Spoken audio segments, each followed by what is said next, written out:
googilii seenuu yookiin karaa hiikkaa argachuun kun faayidaa akkamii qaba ummata keenyaaf warra beeku ni beeka warra hin beekneef mee akkamitti ibsitu faayidaa akkamii qaba? Fakkii keessa afaan Oromoo googilii irra galuun faayidaan addatti ilaalamu jira jechuudha. Faayidaa adda ilaalamu afaan keenya afaan addunyaa keessatti hiriiree qofa odoo hin taane yeroo ammaa addunyaan ganda tokko ta'uu deemti. Addunyaa ganda tokko ta'uu deemtu kana keessatti biyyuma fedhe haa jiraatu, Awustiraaliyaa jiraadhu, Ameerikaa jiraadhu, Ingiliiz jiraadhu, Suud Arabiyaa jiraadhu, Itoophiyaa illee taanaan tajaajila wal fakkaataa yeroo wal fakkaataatti wanta barbaade bakkuma jiru ajajateeti argachuu akka danda'u, bitachuu gurgurachuu akka danda'u, tajaajila barbaadu akka argatu godhamaa jira jechuudha. Globalization jechuun taargetii isaa kana jechuudha.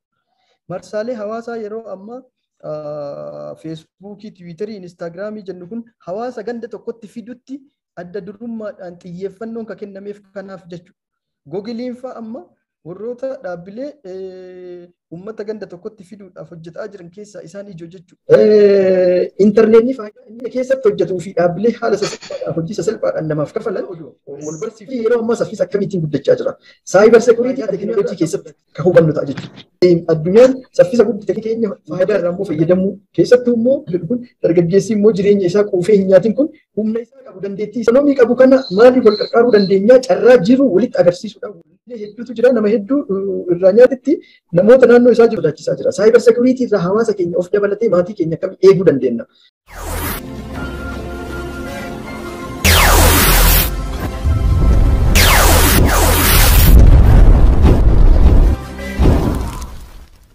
Fuulee dhaggeeffattootaa fi daawwattoonni Oromiyaa Miidiyaa Teekinooloojii akkam nageessanii fayyaa keessanicha nageenyi keenya kan onnirraa maddee bakkuma jirtanitti sinaa ga'u jechi keessummaa tokko qabadheetiin isin keessummaan keenya guyyaa hadhaa Abdiisaan namoonni hedduun keessumaa kan jedheetiin nama ummata Oromoo bal'aan baga gammaddan baga gammanne jechuun afaan Oromoo afaan googilii dila addunyaa irratti keessan afaan jijjiirraa afaan Ingiliffaatiin barreeffame karaa Oromiffaatti kattanii Amaariffaan kan barreeffame yookiin afaanota garaagaraatiin kan barreeffame afaan Oromootitti jijjiirachuu irratti qooda guddaa keessumaanuu afaanota addunyaatiin rogaalee garaagaraatiin xaarii ifaajee hoggaa dheeraatiin amma karaa addunyaatti dhufaatiin kan jiru keessumaanuu nama yeroo dheeraaf waan kana keessatti qooda guddaa fudhate eenyu jechuun keessan hafan qabu kanuma wajjin turtii gaarii isiniin jenna waa'ee haala wanti kun itti hojjetamaa turee fi akkamitti akka tiriinsiitii yookiin jijjiirachuu dandeettanis guyyaa irraa wajjin ilaallu ta'a. Kana hanga xumura sagantaa keenyaatti wajjin turtii gaarii yooyyaa maqaa dhaggeeffattootaa fi daawwattoota Oromiyaa Miidiyaa Teekinooloojiitiin baga dhuftanii. Baga nagaan nu eegdanii baga maqaa teekinooloojii kanallee qabattanii dhuftanii. Maqaan teekinooloojii kun nurraa hayyaman qabatanii qabachuun hin danda'amu jennee yaadna turre har'a wal barra kaa jenna. Dhufnee affeerraa keessaniif galatoomaa jedha.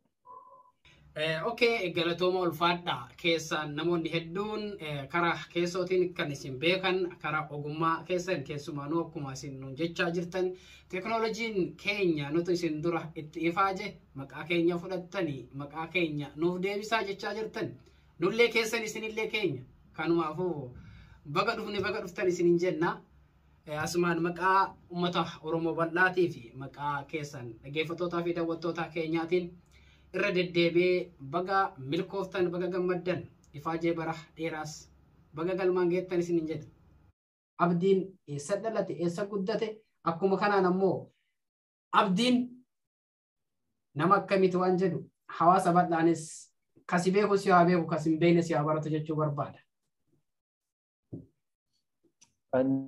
Ilma Oromiyaati. Oromiyaa dhaladhee Oromiyaa guddadhee bifti kan kootu magariisaa miti Oromiyaan fakkaatu.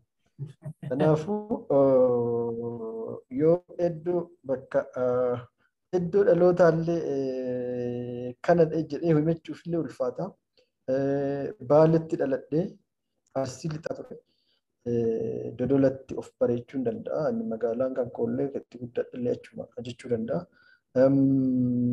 Erga kutaa 12 fixee gara Harargee qaxxaamuree Haramaayaa jiraadhe. Haramaayaa keessatti akka mooraa hin jiraanne hawaasa keessa jiraadhe.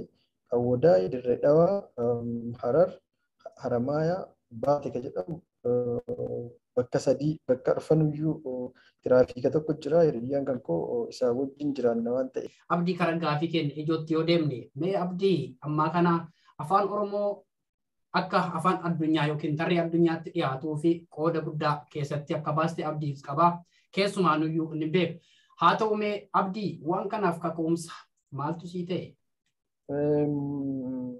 Ka irraa eegalle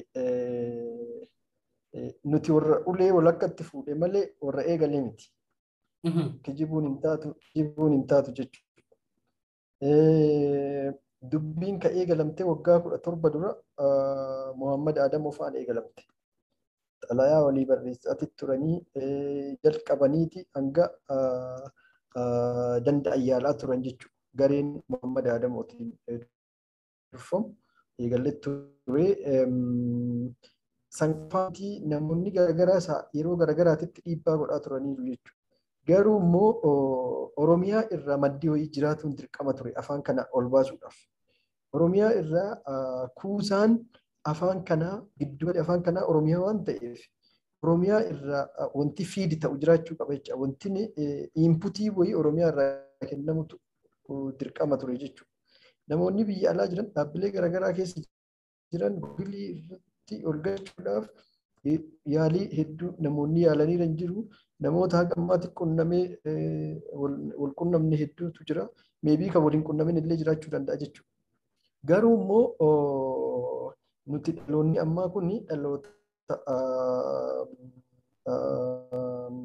qabee waa gadhiisuu hin beekne. Dhaloota qabee waa gadhiisuu hin beekne jechuun nuti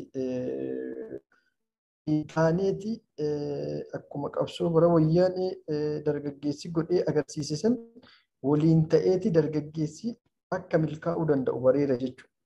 Kanaaf waan kana bara 2016 Itiyoo Telekoomiin hojjedha ture. Itiyoo Telekoomii keessa yeroo hojjedhu garee nama 5 gurmeesse.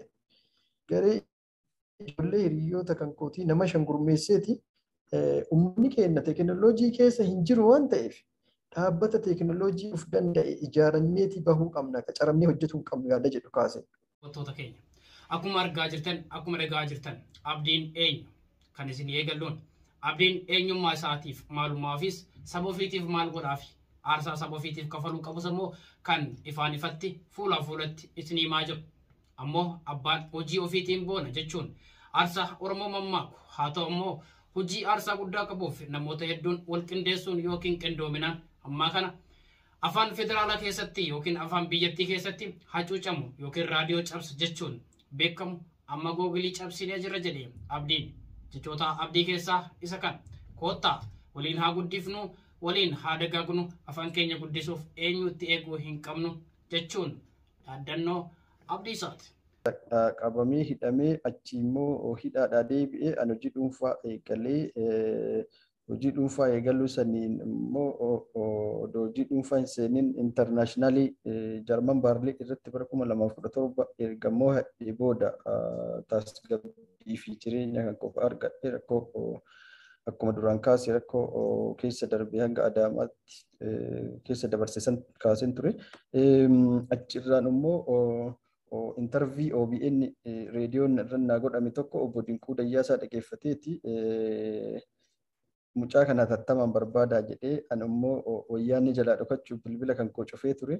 Bilbila kan koo dhabaniiti warri OBS dha ergame OBN dhaqee OBN irraa bakka an jiruuf adireesii intervii irraa na godhan gaafatanii achi barbaadanii arganii Dinquu wal qunnamsiisanii Dinquun achi na fuudheeti waan Oromoo hojjechaa jirtu kana jabeessuu qabda jedhee giddugala aadaa Oromoo hundeesseeti daariktara godhee Rift Valley keessatti mindaana kafaleeti akka taa'u haala naa mijeesse achi booda an tasgabbaa'ee jireenya waan nyaadhu argadhe waan nyaadhu erga argadhe booda immoo hojiiwwan Oromoo yeroo obbo Dinquu yeroo na waamu san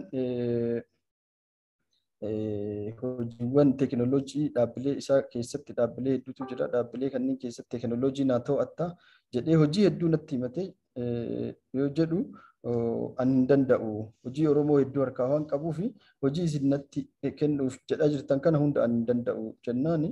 Ani hojii Oromoo hojjedhu yoo jedhe hojii Oromoo taa'ee hojjedhu jedheeti giddugala aadaa isa irratti daayireektara na godhe jechuudha. Kun immoo hanga obbo Dinquun ilma Oromootiif waan danda'u gochaa ture agarsiistudha jedhee yaada.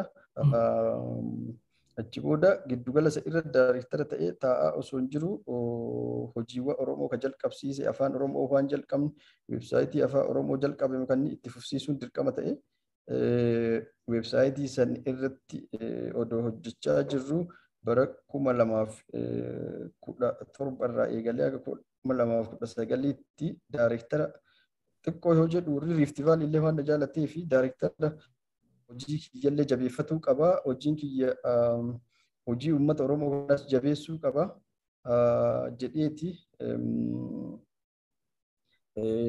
hojii bara 2019 gadhiise jechuudha. Rift Valley irraa ofumaan fedhii kootiin gadhiiseeti dhaabbata kiyya OICT jabeeffadheeti Afrikaa Digital Marketing tokkos laawunchii godhee OICT jabeeffatuu qaba jedhee gattaa'ee garuu immoo gadi taa'ee anka hojjedhe waa'ee googilii kanatti as deebi'e jechuudha. Bara 2019 irraa dhaabbata googilii keessa deddeebi'aati waan tureefi bara 2020 gara xumuraa irratti dhaabbata afaan Oromoo akka googiliin gadhiisu goosifne ijoollee keenya biyya keessaa biyya alaa jiru miidiyaadhaan waamicha goonee fi ilmaan Oromoo bahaa kibbaa kaabaa garaagarummaa amantii garaagarummaa siyaasaa garaagarummaa fageenya lagaa odoo hin ilaalin namni waan milkaa'inni argame kun akka dhufuuf sababa ta'e jechuudha. Galatoome Boabdii mee Boabdii asumaan gaafiin guddaan hawaasni waan kanarratti abdiin eenyu waan jedhu yaadotaan gammaammaatti nu ibsitee galatoome ulfaadhu.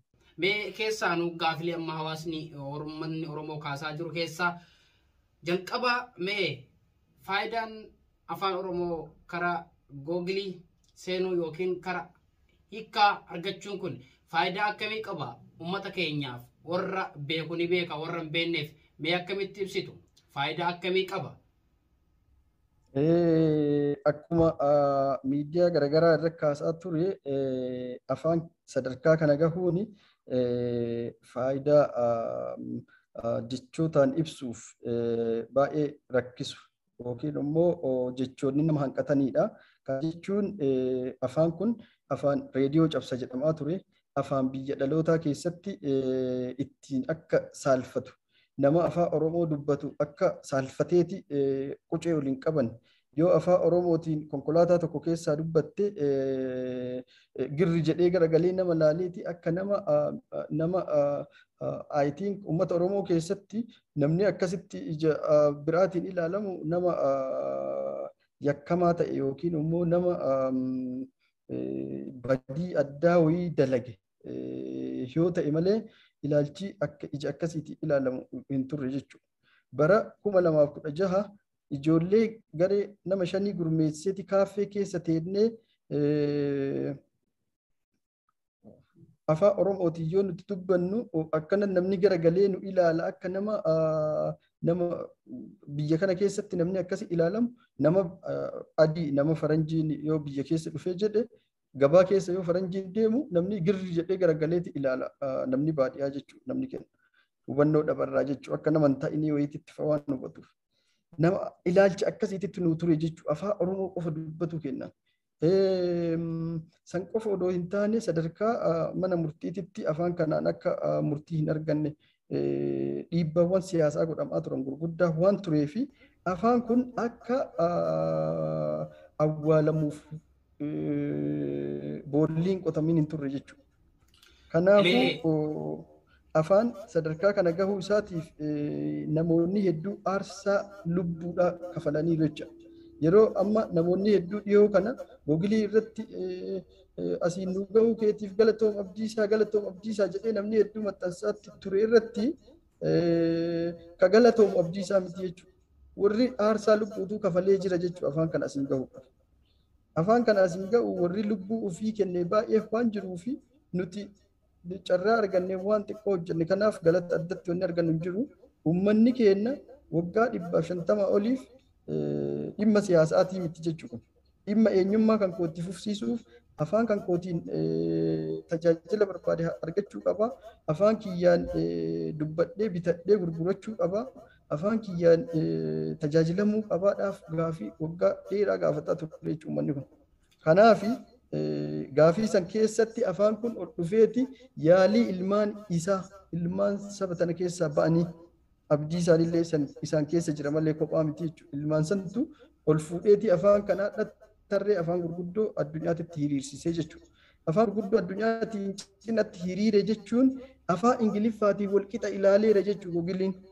Afaan Ingiliffaa afaan addunyaa tanaa afaan yoo Ameerikaa dhaqan yoo Awustiraaliyaa dhaqan yoo Ingiliiziin deeman yoo biyya feete deemte ittiin dubbatteeti ittiin bitattee ittiin tajaajila barbaadde argattee deebitudha. Amma afaan Oromoolee sadarkaa sanii dhufee jechuudha. Afaan Oromoo sadarkaa sanii dhufe jechuun amma waan ta'eef akka Ingiliffaa sanii akka tajaajilee cimeeti uummata addunyaa kana tajaajilu ka godhuu qabu ammallee ilmaan kana jechuudha. Hojii hojjetamuu qabu hojii baay'eetu jira. Mee asumatti jidduun si dhaaba afaan Oromoo afaan raadiyoo cabsu jechuun kan beekamu. Osoo ammoo biyyattii san keessattuu afaan federaalaan ta'in carraa idil addunyaatti as bootiin maaltu si dhagama akka nama aarsaa itti kafaleettis. Ammoo uummata Oromootiin akkamitti eeggadhaa jettaan akka abdiisaatti. Afaan federaalaa bara 2017 mormii tokko kaasaan tureen. Bara 2017 ilaalcha siyaasaa wayyaaneen tun daa'imummaa irraa waan hidhaa guddattee fi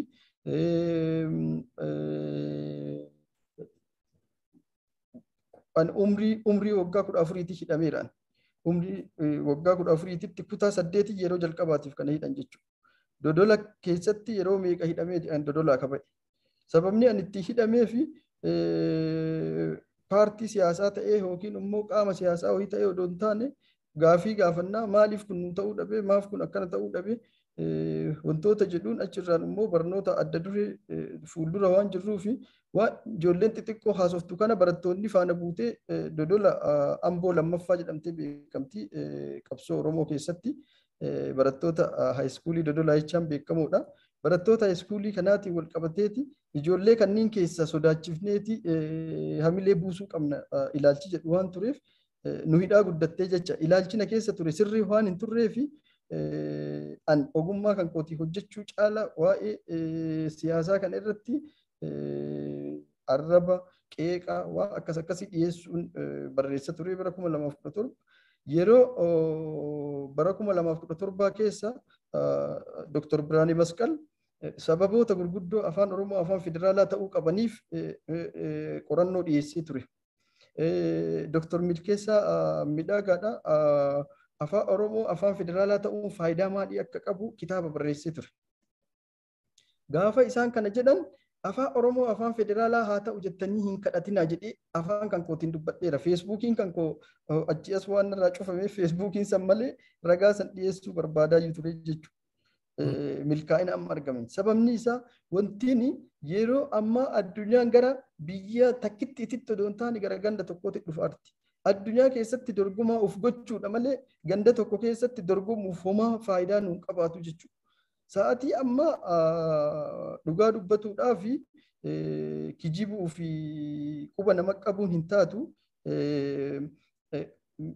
Googiliin dheengadda uummata miliyoona 37 jedhee baasee komii hedduutu ka'aaraa yoo argitee jiraatte feesbuukii irratti akkamitti gannu xiqqeessan jedhee jechuudha. Ka miliyoona 37 jedhee kenne mootummaa istaatiksii biyya kanaati jechuudha.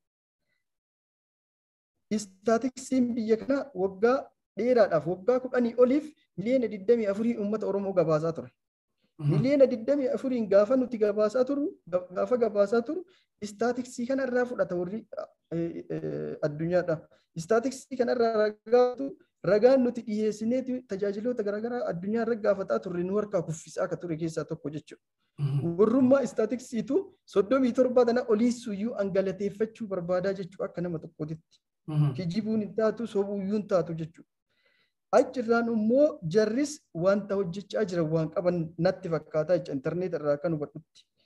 Afaan Oromoo amma intarneet irratti wiikipiidiyaa irratti afaan hojii federaalaa jedhanii galchaniiru jechuudha. Afaan hojii federaalaa yeroo ammaa afaan Itoophiyaa afaan hojii federaalaa afaan 5 ta'eera jedhaniiru. Biyyattii keessatti wanti natti fakkaatu biyyattii keessatti caasaa garee wayii wanti sodaatamee fi waan ibsuu sodaatanii taa'an jira natti fakkaataa jechuudha. Mee asumatti abdii keessumaan afaan makeetii irratti gaafa gara biyyattii keessatti afaan federaalaa ta'uu dhabus gaafa addunyaadhaan tarree afaanota addunyaa qabatu. Ammoo addunyaanuu afaan biyyattii yookiin Itoophiyaa san afaan 5ffaan afaan Oromooti jechuun waan akkas nu kaasaartu. Dhibbeentaan namoota keenyaa kara miliyoona 60 oliiti kan lakkaa'amu. Garuu ammoo dhibbeentaa qixxeetti muruudhaan 37 hanga 30tti kan ammaa kana tilmaamamaa jiru.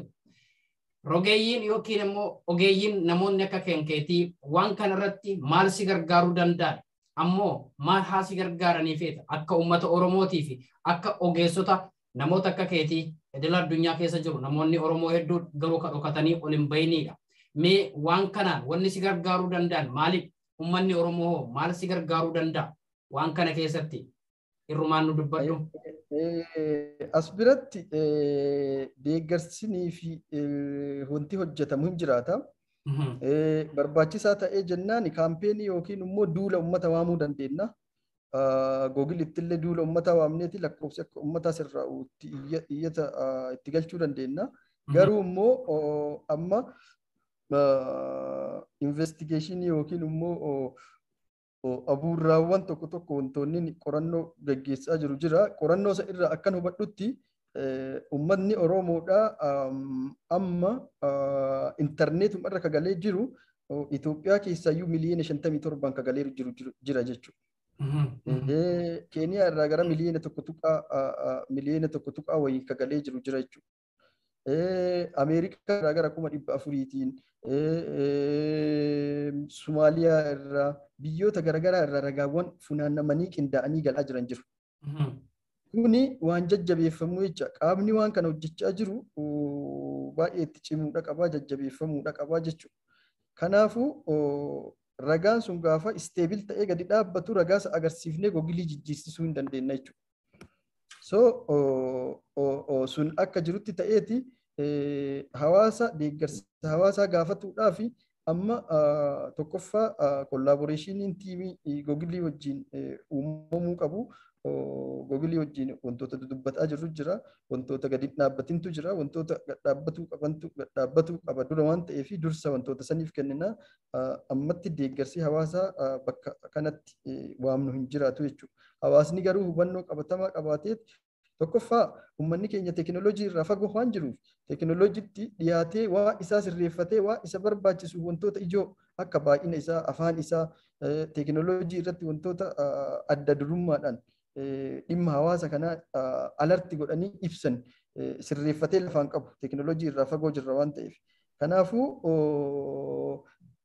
dargaggoota yeroo ammaa kakaasaa akka jirruuf yoo agartee jiraatten beeku hayyuu akkaadaamii banneen amma uummata kana barsiisuun dirqama waan ta'eef teekinooloojii fiduun dirqama waan ta'eef tattaaffii eegalee tokko hin jiraa jechuun. Hundaafuu abdii mee asumaan ammallee uummanni keenya dhugaadha. Teekinooloojii irraa fagoo jira. Garuu haa ta'uti uummanni keenyaa fi teekinooloojii wal barsiisuuf immoo gaheen taphachuu qabnu maali? Akkuma kanattis akkuma miidiyaa Oromiyaa miidiyaa teekinooloojiittis ammoo gaheen baachuus qabnuu fi gaheen ammoo uummata keenya ittiin hiriirsifnu. Teekinooloojiin bu'aa akkamii qaba? Mee ati waan kanarratti hubannaa qabda jedheetiin amana. Bu'aa akkamii qaba uummata keenyaaf maal ibsita? Gara na dhufuun dura gaafii duran na gaafatteeyyuu wantoota ijoo kaafnutu jira jechuudha. Gaafii duran na gaafatte keessaa afaan Oromoo googilii irra galuun faayidaan addatti ilaallamu jira jechuudha. Faayidaa adda ilaallamu afaan keenya afaan addunyaa keessatti hiriiree qofa odoo hin taane yeroo ammaa addunyaan ganda tokko ta'uu deemti. Addunyaa ganda tokko ta'uu deemtu kana keessatti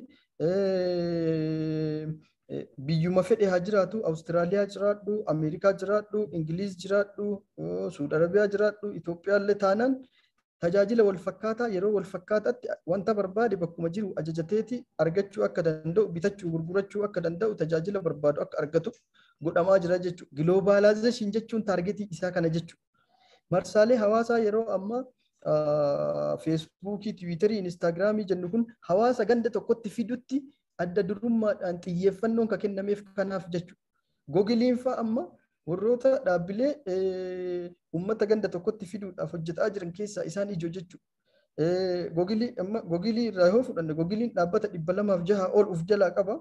Isaan keessaa yuutuubii qofa yoo fudhanne, yuutuubii yeroo ammaa hojjetaa yookiin immoo nama ji'atti mindaa kafaluu fi nama miliyoona 40 ol qabaa jechuudha.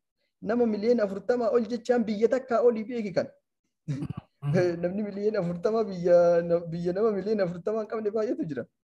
Kana jechuun Itoophiyaa irraallee abbaan dandeettii qabu hojjechuu danda'u itti galee hojjeta. Ameerikaa irraallee Awustiraaliyaa irraallee hojjeta. Ganda tokko walii guuraa jira jecha warri humna qabu qabeenya qabu. Kana jechaan kaapitaalizimii waan jedhamutu diriiraa jecha addunyaa tana keessatti. Abbaa kaapitaala qabutu waan hundayyuu of jalatti deebisuu deemaa jechuudha. Amma fakkeenyaaf Itoophiyaa keessa teetteeti ji'aan $1,000 $2,000 yoo argatte Itoophiyaa keessatti mindaasa oduu abbaa fedhe waajjira fedhee hojjette hin argatu waan ta'eef namni gara bakka isaa argatu deema jecha namni dandeettii qabuuf namni waa hojjechuu danda'u. Kanaafuu biyyoota garaagaraa keessatti mootummaan dorgomaa godheeti mindaa gaarii kafaluu hin dandeenyillee taphaan ala ta'uuf yeroo itti dhufaarutu jira jechuudha. Maaliif bakka mindaan gaariin jiru dhaqa kan namni mana isaa taa'eeti intarneet irraa mallaqa gaarii yoo argatu taate maaliif bakka kaan ooleeti bakka waan gaarii arganne dhaqee oolaree hin jiru jechuudha. Adeemsa akkasiitti deemaara jecha addunyaa tana gara tokkotti deebisuuf. Kanaafuu yeroo addunyaa tana gara tokkotti fiduuf hojjetamaa jiru kanatti abbaa jabaate waa ofii qabatee ol dabalama jecha. Abbaan jabaate waan ofii jechuun lafa tana irratti afaan ibsituu seenaa eenyummaa saba tokkooti. Afaan yoo qabaatte sagalee qabaatta. Afaan yoo qabaatte seenaa qabaatta.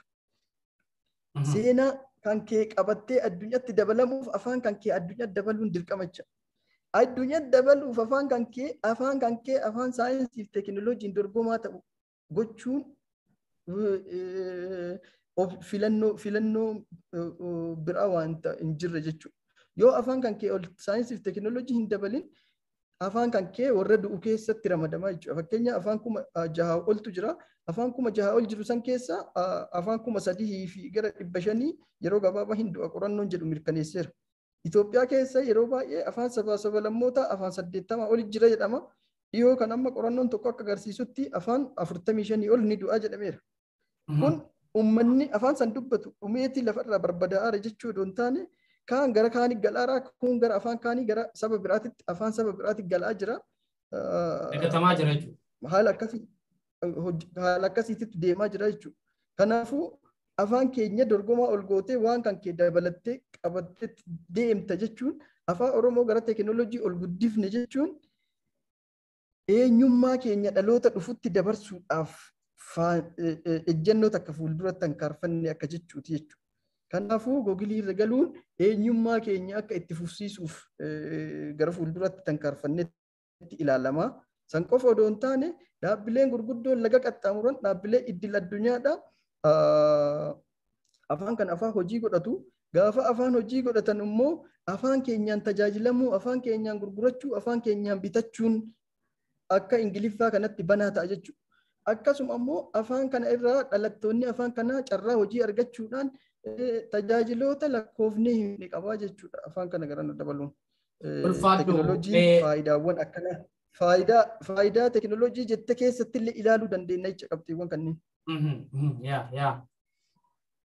Mee Abdii gaafileen hawaasni nu gaafachaa jiru keessaa keessumaan afaan kun afaan karaa googiliitti erga dhufee booda haala kamiin yookiin immoo jechoota moo himoota kan inni tiraansiit godhu yookiin immoo kan inni jijjiiru afaan barreeffaman kana dura jechoota qeenxee yookiin jechoota tokko tokko ni jijjiira ture karaa jechoota dinisheriidha jechuudha. Amma immoo jecha hima guutuu qabu nuu hiikamoo akkami jechuudhaan gaafatan. Mee kanarratti akkamitti ibsita? Eeyyenni hiika wanti hin hiikne hin jiru jechuu kana booda nuti irratti hojjanneeti sirreeffannee hanqinoota amma jiru amma paarsentii xiqqoo deemneerra jechuudha. Paarsentii hafe immoo paarsentii guddaa hafe kana ogeessa qindeeffanneeti bifa sirrii ta'een dogoggoroota jiru sirreessine bifa sirrii ta'een hiikutu nurraa eegama. Kanarraa kan hafe qo'annoof qorannoo saayinsiif teekinooloojii kan ingiliffaan hojjetamee jiru yeroo matakkaatti afaan Oromooti ajijjiira jechaan qorannoo peejii dhibbaallee haa ta'u afaan Oromootitti yeroo takkatti nu geeddaraa jechuudha. Deengadda sirii F-Tech kan jedhamu jira. Sirii F-Tech wajjin interview afaan Oromooti an godhe yeroo san afaan Amaaraatitti illee isumaan tiraanisleet godhanii afaan Ingiliffaatitti illee isumaan tiraanisleet godhaniiti poost godhaniiti garaagarummaa ilaalaatii hanqina jiru adda baasaa ijoolleen jechaa turan jechuudha. Mee asirrattis gaafii lammaffaa keessumaanuu naannoo Oromiyaa keessatti afaan Oromoo kan dubbatamu loqodoota garagaraati yookiin ammoo akkuma Oromiyaan bal'ootti loqoda jechoota garagaraatu jira. Jechoota kanaafoo deebiin inni kennu tokkodha moo jechoota filataa yookiin ammoo barreeffama kitaabaa filataa waan jedhan qaban. Mee kanaafoo deebiin kee maalidha? Odeeffannoo fi ololli tokko tokko yeroo deddeemu argaa ture. Odeeffannoo yoon jedhu olola yoon jedhu keenya keessaa hafee keenya akka hin taane namoonni jechaa jira argeera. Ana birallee komiin dhufeera. Ijoollee gara 180 ta'utu feesbuukii irratti garee uumneeti garee kana qindeessineeti hojjechaa turre. Ijoollee kana ka uumne Wallagga irraa waamnee akkuma duratti jalqaba irratti kaasee piroojeektii kana wanta adda godhu keessaa tokko anatu gad ba'ee miidiyaan waamicha godhee waamichaan godhe kana fedhiidhaan dhageeffatee dhufe namni. Fedhiidhaan dhageeffatee gaafa dhufu bakki ani irratti dubbadhee carraan kun dhugaa ta'uu erga baran booda OMN irratti dubbadheera, OBN irratti dubbadheera, FIB irratti dubbadheera, OBS irratti dubbadheera, miidiyaa Oromoon qaburra waamicha godheera jecha. Feesbuukii irratti, yuutuubii irratti yeroo yeroon dubbataa turre jechuudha. Saniifuu inumaayyuu akka garee saniititti qorannoo gooneeti hanqinni kan keessatti mul'ate ijoollee Gujiif Booranaa ture jechuudha. Ijoollee Gujiif Booranaa ka ture ji'a lamaan dura jechuudha. Ijoollee Gujiif Booranaa ka ture ijoollee Gujiif Booranaa gadi baanee sooshaal miidiyaa irra kaampeenii goonee hayyoota Booranaa fi Gujiidhaa gara nama 20 ol 30 ol finneeti amma gammachuudhaan inumayyuu isaantu hedduu ijoollee durseeti hojii hojjechiisaa jechuudha. Adeemsa akkasiitiin Oromiyaa hundarraayyuu akka hirmaatamuuf akka walitti qabamu goonee hanga danda'ametti gooneerra jechuudha. Kana yoo jedhu hojiin hojjetameeyyuu xiqqaadha. Hojiin hafeeyyuu baay'eedha. Hojii hafe kana waliin itti seennee hojjannee sirreessinaa dhiisaniiti namoota oduu odeessaarantu jira jechuu saniif olola ka jedheef jechuudha duratti. Hojiiwwan hojjetame san ani maal gaheen kan koo maali gahee kan koo yoon bahe ani maaliif dhaqee itti dabalameeti waan kana sirreessu jechuutu eegama moo keenya keessaa hambiftanii keenya keessaa dhiifame oduu jedhu san hin jaalanne natti hin tolle jechuudha. Komiin ka'uuni hojii kamiin keessattuu yoo komiin hin ka'in hojiin qulqullinaan xumuramee galma gahuun jiraatu hanqinoonni ka'uu qabuu sirriidha. Komiin ka'uu qabaa sirriidha. Garuu immoo akka waan namni keessaa hambiseetitti ilaaluun hin barbaachisu. San akkasitti qabachuun gaarii ta'a. Kanarraan kan hafe wanti biraa ka beekamuu qabu nuti proposala barreessine proposala kanaani yuunivarsiitoota garaagaraa irraa yuunivarsiitoota gurguddaa irraa ogeeyyii afaanii ijoollee Booranaa, ijoollee Gujii, yuunivarsiitii Bulee Horaa bakka buufnee, ijoollee Jimmaa, yuunivarsiitii Jimmaa bakka buufnee, ijoollee Wallaggaa, yuunivarsiitii Wallaggaa bakka buufnee, ijoollee Arsii, yuunivarsiitii Arsii bakka buufnee, ijoollee Hararii, yuunivarsiitii Haramaa bakka buufnee, teessifnee hojjechiifna jenneetti dhaabbilee hedduurra deemnee baajata gaafataa turre. Sababni isaa ogeessa mindaadhaan hojjetu gattaa itti hojii uummata bilisaan hojjetu jechuu waan hin dandeenyeef ati listi kaardiillee guunneetti dirqama walii kennina waan jedhu yaadaa turre jechuudha. Qaamni ispoonsarummaa nuuf deebii kennan jiru waan ta'eef nama fedhii qabuu fi nama hirmaatuu barbaadu qofatu fedhii ufiitiin baasii ufiitiin baasii kennaa hojjetaa turre waan ta'eef baasii ufiitii hojjetaa turre adeemsa akkasii keessatti qaawwi jiraachuu danda'a. Qaawwa jiru immoo kan waliin taanee goonuu ta'a malee quba walitti qabuudhaan furmaanni hin dhufu jechuudha. Dubbii ijoon ututte abdii mee ammaa kana hanga ammaatti taarii qaama yookiin immoo nama dhuunfaatiin maallaqa keenyaan kaardii olii guutaa waan kana galmaan geenne jechaa jirta. Erga ilma tokko guddisan sabaaf guddisanii sabaaf gaafa kennan dhugaadha sabatu tiffata. Kanumaafuu mee ammas afaan Oromoo afaan raadiyoo cabsu afaan ammoo biyyattii keessatti jibbanii fi uummata Oromoo jibbanii dhiibbaa hanga har'aatti waggaa 150 ol irra godhan har'a karaa addunyaatti ol baaftan. Uummata Oromootiin ammoo abbootii qabeenyaatiif uummata Oromoo guutuun maal godhaa jettaan dhaamsi guddaan ati itti kennitu bakka kanatti. Uummata Oromootiin waa'ee keessan naman eeginaa tasumaan jedha. Dhimma keenyaaf nama biraa eeguun salphinaa jedhe bara 2017 yeroo san bilchinas wanta an qabu ture dhimma weebsaayitii afaan Oromoo tokko hojjanneeti nama gannu dhiisuu dhabnee doolara 25 dhabneeti kadhaa gandiin dhaqin hin jiru jecha. Nama biyya alaa naman beekne namoota feesbuukii irra achi ilaallee dinqisiifannu kana namoota nuuf ta'an namoota gurguddaa kenna jennee yaannutti daarekti feesbuukiidhaan bilbilleetii namni hedduu dura cufaa ture jechuudha. Sababni isaa tokkoffaa meebii si beekuu dhiisuu irraa namni si cufuu danda'a. Doolarri 25 immoo garaa qabeellee kasi cufu jiraachuu danda'a ta'uu danda'a hin beektu. Doolarri 25 nu guutaaf ji'a tokkoo fi guyyaa 15 lafa taa'e jechuudha. Olii gad barbaacha. Carraasanii waltajjiin tokko giddugala aadaa Oromootti qophaa'eeti. Waltajjiisa irratti akka dubbadhuuf dhimma afaanii kan akka kaasu carraan naa kenname. Waltajjiisa irratti dhimma keenyaaf nama biraa eeguun salphinaa koottaa hirmaannu jedheeti dargaggoota hedduu kakaase jechuudha. Sanii fi adda akka dhaadannoo kiyyaatitti namni baay'ee itti fayyadamaa natti tola jechichi. Yeroo hedduu wanti kun nuusirraa'uu dhabee abalu waan kana nuusirraa'uu sirreessuu dhiisee wanti kun nuusirraa'uu qaba gaafii jedhu dhiyeessa namni keenya. Maaf ofiitti seenneeti dhaqneeti waan barbaannu fudhanne. Kunoo gogilii dirqamaan dhaqneeti fudhanne kana beekuu qaba jechuudha. Dhaabbata piitishinii itti guurree dirqamaan nu hayyami jenneeti iyyata itti galchine uummata hedduu itti hirmaachifneeti nu fayyamame achi booda immoo dargaggoonni hedduu itti kaane hiikaa waan dandeenyu waan kontirbuut gochuu qabnu kontirbuut goone har'a kunoo walqixxoofne jecha waan barbaannu dhaqneeti akka fudhannetti ilaaluu qabna jechuudha.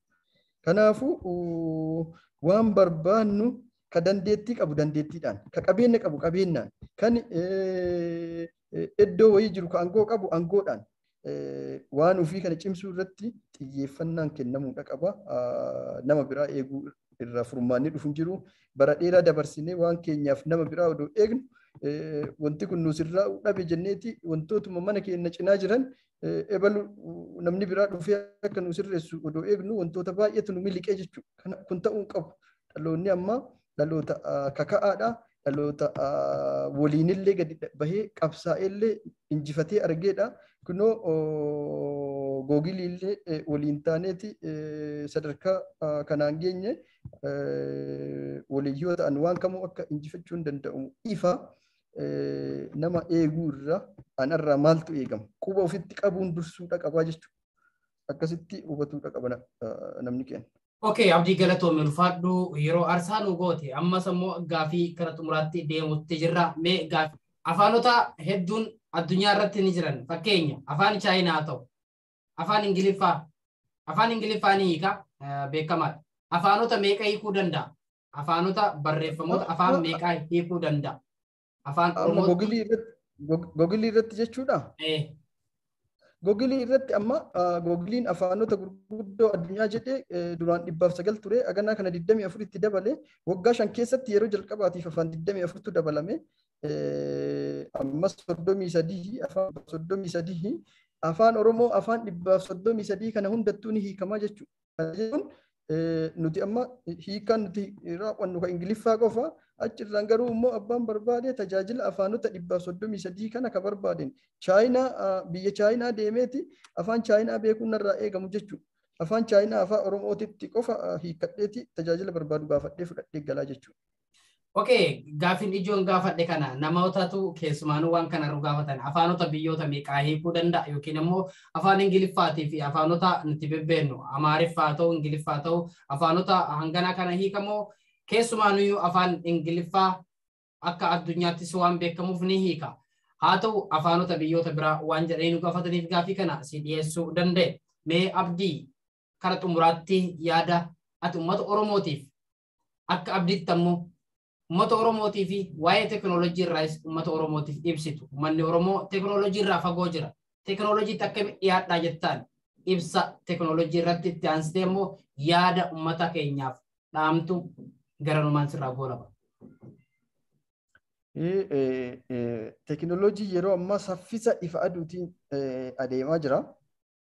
Saffisa ifa aduutiin adeemaa jira jechuun addunyaan amma akka Ameerikaa akka Chaayinaa kun maaliin jarjara kanaan saffisa kanaan guddachaa jiru yoo jennu kabirahaaf yeroo amma abbootiin qabeenyaa addunyaa irratti tokkoffaa ta'an ka akka Elon Musk ka akka Amazon ka akka Alibaba warroonni doolara biliyonotaan lakkaa'amu walitti guuraa jiru warra teknoolojii irratti bobba'eedha jechuudha. Teknoolojii kana booda tasumayyuu nafaan diduu hin dandeenyu, ignore gochuu hin dandeenyu. We cannot ignore technology after all. Dirqama jechuudha. Abbaan barbaade dhaabbatee hafa malee teknoolojii keessaa uummanni hafuu hin danda'u jechuudha.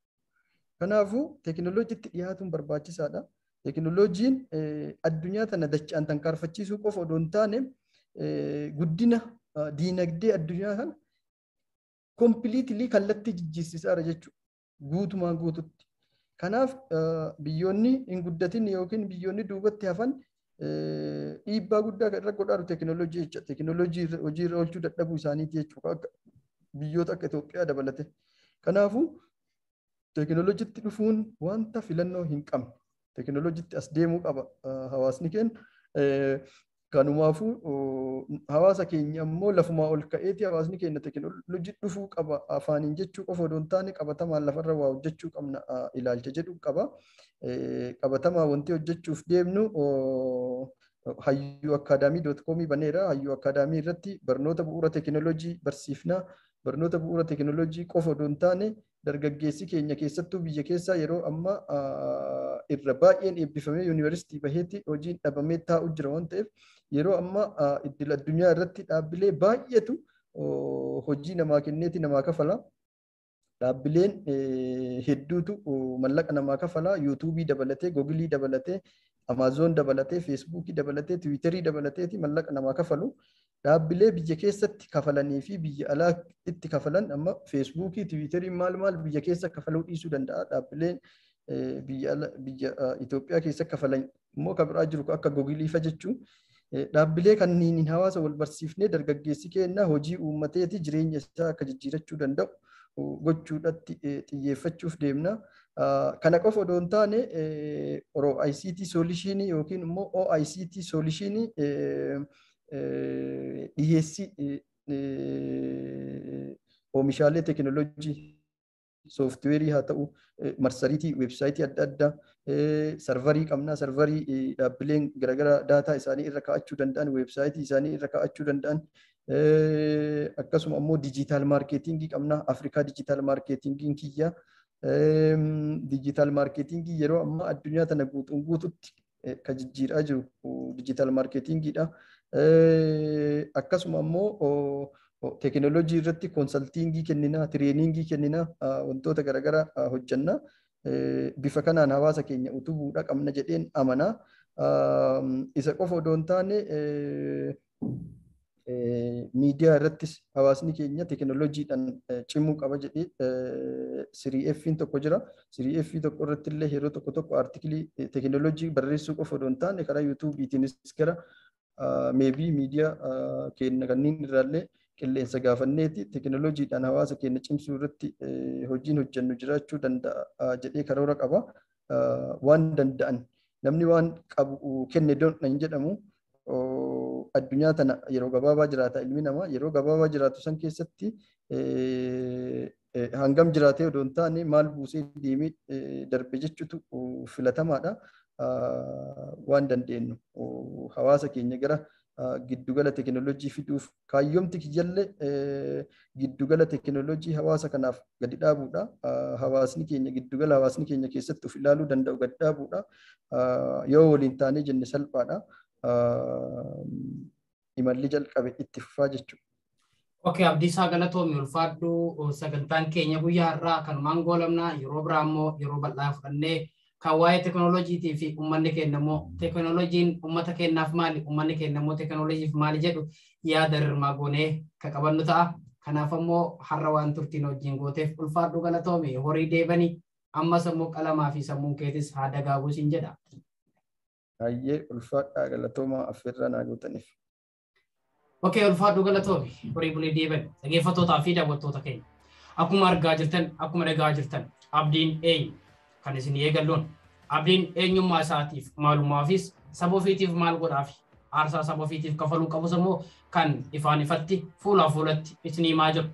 Ammoo abbaan hojii ofiitiin boona jechuun aarsaa Oromoo mammaaku haa ta'u immoo hojii aarsaa guddaa qabuuf namoota hedduun wal qindeessuun yookiin qindoominaan ammaa kana afaan federaalaa keessatti yookiin afaan biyyattii keessatti hacuucamu yookiin raadiyoo cabsu jechuun beekamu amma googilii cabsinee jirra jedhee abdiin jechoota abdii keessaa isa kan koottaa waliin haa guddifnu waliin haa dagaagnu afaan keenya guddisuuf eenyutti eeguu hin qabnu jechuun yaaddannoo Abdiisaati.